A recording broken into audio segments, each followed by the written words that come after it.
আপনি জানেন যে ছাত্রদের যেই নতুন রাজনৈতিক দল এনসিপি এটি অনেক প্রত্যাশা নিয়ে কিন্তু গঠন করা হয়েছিল। যে ২৪ এর গণ-অভ্যুত্থানের তারা একটা মানে নেতৃত্ব দিয়েছিল। তো তাদের দ্বারা যখন একটা দল গঠিত হলো, সেখানে মানুষের কিন্তু অনেক প্রত্যাশার জায়গা ছিল।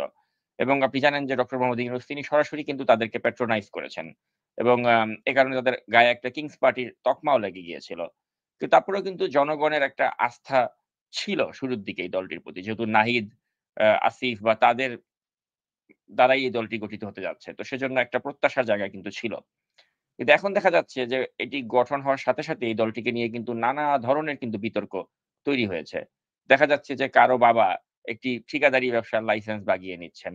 আবার দেখা যাচ্ছে যে কেউ পাঠ্যপুস্তক ছাপাবার ক্ষেত্রে যে টেন্ডার, ওই প্রক্রিয়াতে অংশ নিয়ে সেখান থেকে ২ নম্বরি করে ধরা খাচ্ছেন, দল থেকে বহিষ্কার হচ্ছেন।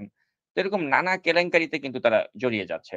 আর সবচেয়ে বড় বিষয় হচ্ছে যে একটি দলের যে রাজনৈতিক অফিসটা, সেটা তারা করেছে কোথায়? রূপায়ণ টাওয়ারে। তো এখন এই রূপায়ণ টাওয়ারের যে লিয়াকত ব্যবসায়ী, সে শেখ হাসিনার একটা চিহ্নিত দোসর ছিল। তো দেখা যাচ্ছে শেখ হাসিনার একটা চিহ্নিত দোসরের দ্বারা তারা প্যাট্রোনাইজড হচ্ছে। তাদের অফিসটা সেখানে তারা স্থাপন করছে। তারা ঢাকা শহরে আরো কোনো আ মানে যারা মানে গণতান্ত্রিক চিন্তাধারার জন্য ব্যবসায়ী ছিল, ওইরকম কোনো ব্যবসায়ীকে তারা খুঁজে পায়নি। তাদেরকে লিয়াকতের মতো একটা ব্যবসায়ীর কাছে তাদের শরণাপন্ন হতে হলো একটা রাজনৈতিক অফিস দেয়ার জন্য। তো এই যে একের পর এক বিতর্ক তারা সৃষ্টি করল এনসিপি। তো তাদের আসলে রাজনৈতিক ভবিষ্যৎটা আপনি কি দেখছেন? এবং তারা আসলে আদৌ টিকবে কিনা? আপনার বিশ্লেষণ জানতে চাই। ধন্যবাদ নাজমুস সাকিব। আপনি সবসময়ই আপনার প্রশ্নগুলো খুবই সমসাময়িক থাকে এবং যেগুলো মানুষের মধ্যে প্রচন্ডভাবে নাড়া দিচ্ছে, যেগুলো মানুষ আলোচনায় নিয়ে আসতে চায়, সেগুলোই আপনি মূলত প্রশ্নগুলো করেন। আপনাকে এজন্য আমি খুব পছন্দ করি এবং ধন্যবাদ জানাই। সবচেয়ে বড় কথা হচ্ছে যে একজন গল্পকারের কথা বলি ১ম এ। একটা গল্পকারিতা উর্দু ভাষার একজন বড় গল্পকার। তার নাম হচ্ছে সাদাত হোসেন মন্টু। নাম শুনে থাকবেন। সাদাত হোসেন মন্টুকে একবার জিজ্ঞেস করা হয়েছিল, "ভাই দেশের হালচাল কি? দেশের অবস্থা কি?" তা উনি উত্তরে বলেছেন, "দেশের অবস্থা জেলখানায় নামাজের মতন। জেলখানায় নামাজ পড়ার মতন। যেখানে আজান দিচ্ছে একজন খুনি, মোয়াজ্জেম হচ্ছে একজন ডাকাত, ইমা ই ইমামতি করছে একজন ধর্ষণকারী, আর নামাজ পড়ছে সব চোর এবং বাটপার যারা তারা।" ধরেন এটা উত্তরটা কেন দিয়েছে? আসলে তো মূলত তাই। আ হয়তো ভালো হওয়ার জন্য আমরা জেলখানায় অনেকে পরিশুদ্ধ হওয়ার জন্য দেখি। কিন্তু উত্তরটা যদি আপনি দেখেন যে ইমামতি করছে, নামাজ পড়াচ্ছে তারাই তো আসলে। যদি আপনি বাংলাদেশের রাজনীতির প্রেক্ষাপটে, আমি ঠিক এত নগ্নভাবে বলতে চাই না যে রাজনীতির প্রেক্ষাপটে যে আকাঙ্খা বা যে প্রত্যাশা নিয়ে মানুষ যে বিপ্লব ঘটিয়েছে, যে প্রত্যাশা নিয়ে যে এই ফ্যাসিস্ট সরকারের বিদায় ঘটিয়েছে এবং সমগ্র জনগণ যেভাবে মাঠে ছিল এবং প্রত্যাশার পুরো জায়গাটা ছিল, দৃষ্টিটা ছিল এই ছাত্র সমাজের প্রতি। যে সকল ছাত্র সমাজ নেতৃত্ব দিয়েছে। এই কোটা আন্দোলনের নেতৃত্ব দিয়েছে। পরবর্তীতে এই ছাত্ররা ছাত্র রাজনীতি না করে, পড়াশোনা না করে, পেশায় না গিয়ে, কোনো কিছু না করে সরাসরি সরকারে এবং পরে পার্টিতে, রাজনীতিতে যুক্ত হয়েছে। এখন আমরা যদিও তাদেরকে এখনো এত বড় একটি রাজনৈতিক দলের নাম তারা বলতে চায়, কিন্তু তাদেরকে আমরা সেই ছাত্রদের দ্বারা গঠিত দল এনসিপি বলি। কিন্তু আমরা কিন্তু কথায় এটা কিন্তু একটা বড় পারসেপশন যে ছাত্রদের দ্বারা গঠিত একটি রাজনৈতিক দল। তার মানে তারা কি এখনো ছাত্র কিনা? তাহলে তাদের ছাত্র সংগঠন থাকা উচিত। তাহলে তাদের ছাত্র সংগঠন, ছাত্রদের দ্বারা গঠিত মূল সংগঠনে ছাত্র সংগঠন যদি থাকে বা করে, তারা কারা কারা করবে? তো যাক, আমি ভেতরের রাজনৈতিক বিষয়ে যাচ্ছি না। মূল জায়গায় আপনার প্রশ্নতেই আপনার চলে আসছে যে তাদের রাজনৈতিক দল গঠন করা, তারপরে দল গঠন করতে গেলে যে তাদের অর্থ তহবিল দরকার, সে তহবিলের উৎস, তারপরে রাজনীতির যে অফিসটি হওয়া দরকার, যেখানে কাদের মাধ্যমে তারা অফিসটি নিচ্ছে, এবং সর্বোপরি যারা সরকারের সাথে আছে এবং সরকারের সাথে নাই, না থাকলেও তাদেরকে সরকারের সাথেই বলা হয়। যদিও সবাই কিংস পার্টি বলে, তারা মানতে রাজি না, আবার তারা মানলেও অন্যান্য দলের উদাহরণ দিচ্ছে যে আমাদেরকে কেন বলেন, অন্যকে কেন বলেন না, বা অন্যরাও তো কিংস পার্টি, তারা এগুলো বলার চেষ্টা করে। ফলে কি হয়েছে, এরা রাজনৈতিক ভাবে তারা তাদের অবস্থান, ধরেন আপনি ১ বছর আগে, ১ বছর আগে বা 14-15 মাস আগে এদের কাউকে কি আমরা কেউ চিনতাম? বা আমরা কাউকে কারো নাম শুনেছি? ম্যা কারো নামই কিন্তু শুনি নাই। তাই না? নাহিদ বলেন, আসিফ বলেন, সার্জিস বলেন যাদের নামই আমরা এখন শুনি বা বলি। এটা অনেক বড় ভাগ্যের ব্যাপার যে 14-15 মাসের একটা বড় পট পরিবর্তনে মানুষের রাজনৈতিক জীবন আপনি দেখেন। আজকে আমি রাজনীতি করি ধরেন ৩৫ থেকে ৪০ বছর। কিন্তু আমাকে তো আমার সমাজ ছাড়া, আমার গ্রাম ছাড়া, আমি একটা গ্রামের রাজনৈতিক সংগঠন। গ্রাম ছাড়াও তো কেউ চিনে না। তার মানে আমি ভাবি যে আমি আমার গ্রামের মধ্যেই যদি নেতৃত্ব তৈরি করতে পারি এটাই আমার জন্য বড় প্রাপ্তি। সেখানে তাদের বড় প্রাপ্তি ১৪ মাসের মধ্যে সারা বাংলাদেশের মানুষ চিনেছে এইটার এইটার যে প্রতিদান দেওয়ার যে একটা সুযোগ তারা পেয়েছিল বাংলাদেশের মানুষকে বা তাদের যে কোনো কারণেই হোক একটা বড় অভ্যুত্থান সে অভ্যুত্থানে তো সে পা হারায় নাই সে অঙ্গ হারায় নাই অঙ্গ হারিয়েছে আরেকজন সে তার ভাই মারা যায় নাই ভাই মারা গেছে আরেকজনের তার বাবা বা তার স্ত্রী বিধবা হয় নাই বা বাবা কেউ এতিম হয় নাই তার ফলে তারা একটা সুবিধাজনক জায়গায় থেকেছে নেতৃত্ব জায়গায় থেকেছে অর্থাৎ নেতৃত্ব জায়গায় থেকে যে সুবিধাটা পেয়েছে সেটি মানুষকে আশাহত করেছে কিনা আপনার প্রশ্নেও আমরা যদি দুটি দিক দেখি এখন দুটি দিক হচ্ছে তারা যে প্রত্যাশা করে সে প্রত্যাশাটা মানুষকে কতটুকু প্রত্যাশা এবং আকাঙ্ক্ষার সাথে তাদের সাথে মেলায় এবং সেই সাথে তারা যে ভুলগুলো করেছে এবং ভুলগুলো তাদের কতটুকু মাসুল পেতে হবে মানে এই ভুলগুলোর জের কি হবে মানে কোথায় গিয়ে তাদেরকে ঠেকবে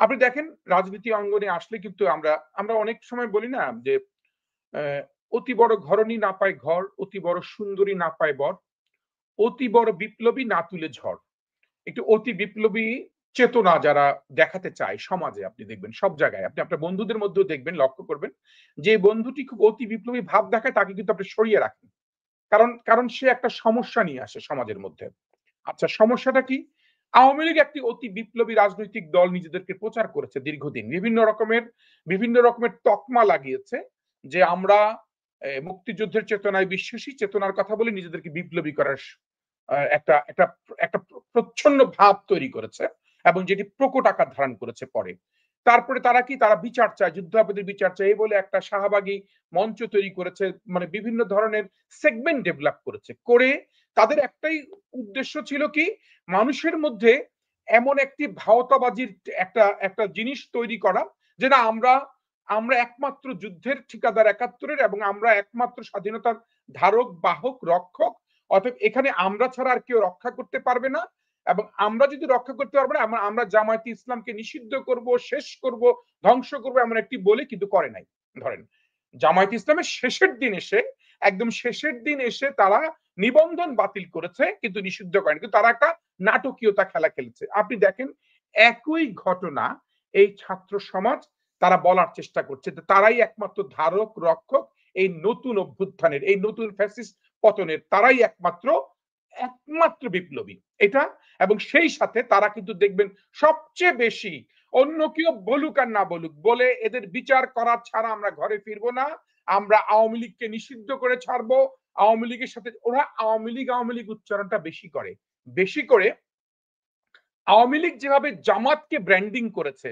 সারা জীবন জামাত জামাত বলে জামাতের বিরুদ্ধে বলে বলে জামাতকে যেভাবে ব্র্যান্ডিং করেছে আওয়ামী লীগ ঠিক তদ্রুপ ভাবে এনসিপি বা এই নতুন ছেলেদের নতুন দল এই দলটি নতুন ছেলেদের নতুন দলটি আওয়ামী লীগকে আবার পুনর্বাসিত করার একটি ভিন্ন প্রক্রিয়া তৈরি করছে এটা কিন্তু আমরা খালি চোখে দেখছি না আমরা কিন্তু ভাবছি এটা কিন্তু হয় তাদের ভুল পথ হয় তাদের না বোঝা পথ চলা হয় তাদের অরাজনৈতিক বা রাজনৈতিক অভিজ্ঞতা না থাকার কারণে এই কারণগুলো হচ্ছে এবং যে কারণে তাদের ইম্যাচুরিটি থাকার কারণে আপনি দেখেন তারা যা যা চায় তা তা হয় না তারা বোঝে না তারা একটা বিপ্লবী সরকার করতে চেয়েছে পারে নাই তারা চুপ্পুকে সরাতে চেয়েছে তারা পারে নাই তারা মানে তারা যেটাই করতে চেয়েছে ধরেন এই করার আগে আমি যতগুলোই দেখেছি তাদের অনেক সেকেন্ড রিভলিউশনের কথা বারবার বলেছে সেটা খায় নাই মানে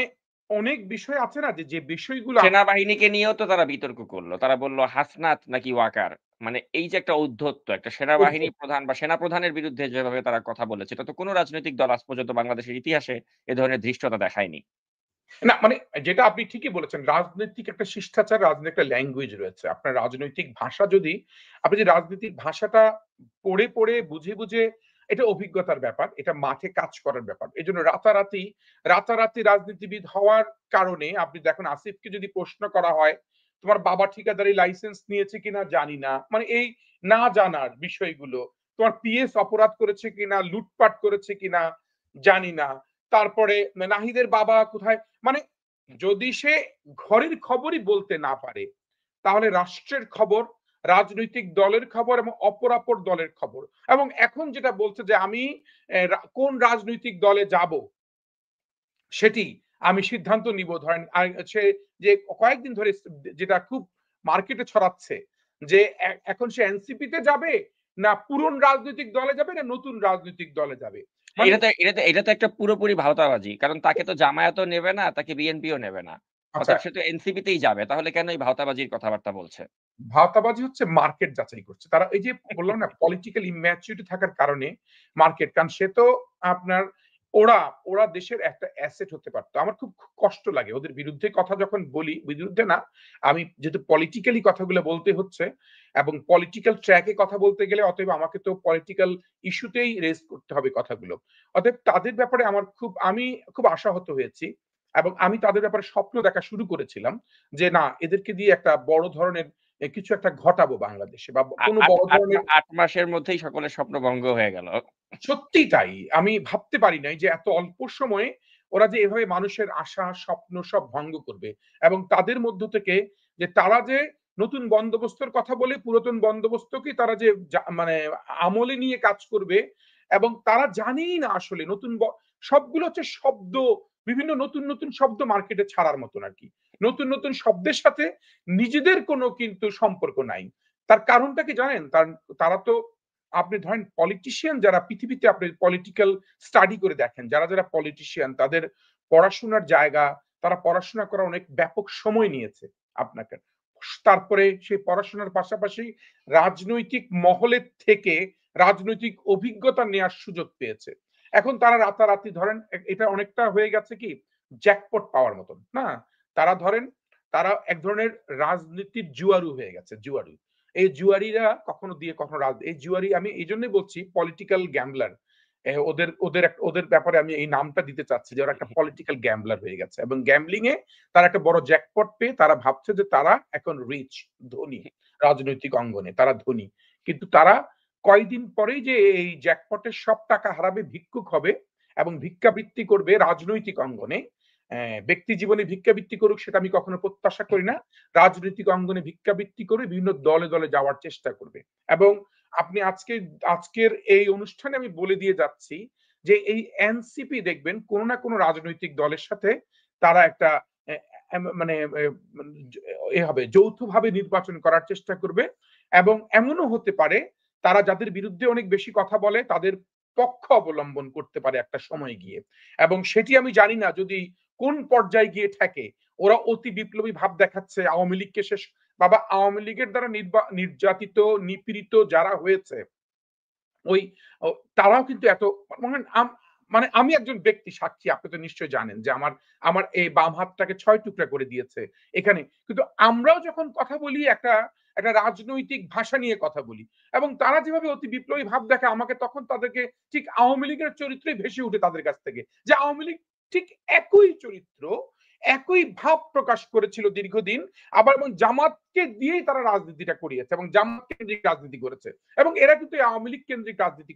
করতে চায় বাংলাদেশে একটা জুজুর ভয় দেখিয়ে বাংলাদেশে রাজনীতি প্রতিষ্ঠা করতে চায় তাদেরকে এবং যাতে মানুষ ভাবে আওয়ামী লীগকে শেষ করার জন্য এই ফ্যাসিস্টকে দমন করার জন্য ওরাই একমাত্র ব্যক্তি ওরাই পারবে যাতে এটা মানুষ ভাবে এই ভাবনাটা মানুষদের মধ্যে তারা আনতে চায় বাট তারা ভাবে না যে আওয়ামী লীগ দ্বারা ক্ষতিগ্রস্ত যে সকল রাজনৈতিক দল হয়েছে বড় বড় রাজনৈতিক দল তাদের কিন্তু অনেক দায় দায়িত্ব রয়েছে তারা জানে যে কিভাবে আওয়ামী লীগকে দমন করতে হবে এবং তারা বোঝে যে আওয়ামী লীগকে নিঃশেষ করতে হলে আমাকে কোন পলিসিতে যেতে হবে অতএব সেখানে আমি জানি আমরা এনসিপি নিয়ে অনেক বেশি অনেক সময় কথা বলে ফেলি পায়ে চলে আসে কথা বলতে গিয়ে তবে তাদের জন্য তাদের পক্ষে এবার আমি একটু কথা বলি তাদের পক্ষে হচ্ছে তার একটা তরুণ গ্রুপ মানে যেখানে তাদের এনার্জি লেভেল অনেক ভালো।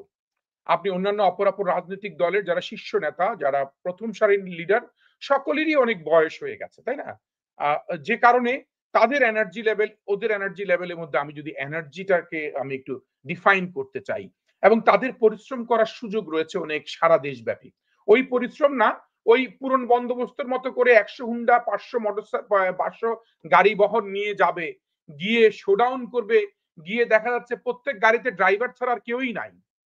অতএব সেখানে এ ধরনের শোডাউন যদি লোক দেখানো হয় তাহলে তারা সবচেয়ে বেশি ক্ষতিগ্রস্ত তারা তো হচ্ছেই আরো হবে এবং তারা যদি নিঃশেষ না হয় সেই সেই পথেই আমি তাদেরকে প্রথমে যে অ্যাডভাইস দিব সেটি হচ্ছে যে রাজনৈতিকভাবে তাদেরকে আরো বেশি ম্যাচুরিটি অবলম্বন করা উচিত এবং স্বপ্নের সাথে বাস্তবতা তারা যে স্বপ্ন দেখে এই স্বপ্নগুলো যখন মানুষকে স্বপ্নের ব্যাপারে যখন নিজেরা অ্যানালাইসিস না করে আগেই প্রচার করে ফেলে সেটি হচ্ছে তার বড় দুর্বলতা এবং সেই সাথে তারা সবচেয়ে বেশি শিকার হচ্ছে তারা সারাক্ষণ তাদের নেতৃত্ব জাহির করার যে একটা মিডিয়ার প্রতি তাদের যে ভালোবাসা মিডিয়াকে তারা খুব ব্যবহার করতে চায় আমি যেটা দেখেছি এবং এটা তাদের সবচেয়ে বড় কাল হবে তারা প্রত্যেকটি মিডিয়া এবং তারা নিয়ন্ত্রণ করার জন্য যে কার্যক্রম তারা করে যাচ্ছে প্রশাসনের নিয়ন্ত্রণ বিভিন্ন জায়গায় তাদের নিয়ন্ত্রণ কাঠামো যেভাবে তারা বিস্তার লাভ করছে এবং সর্বশেষ দুর্নীতির যে তকমা তাদের বিরুদ্ধে লেগেছে আমি ভয় পাচ্ছি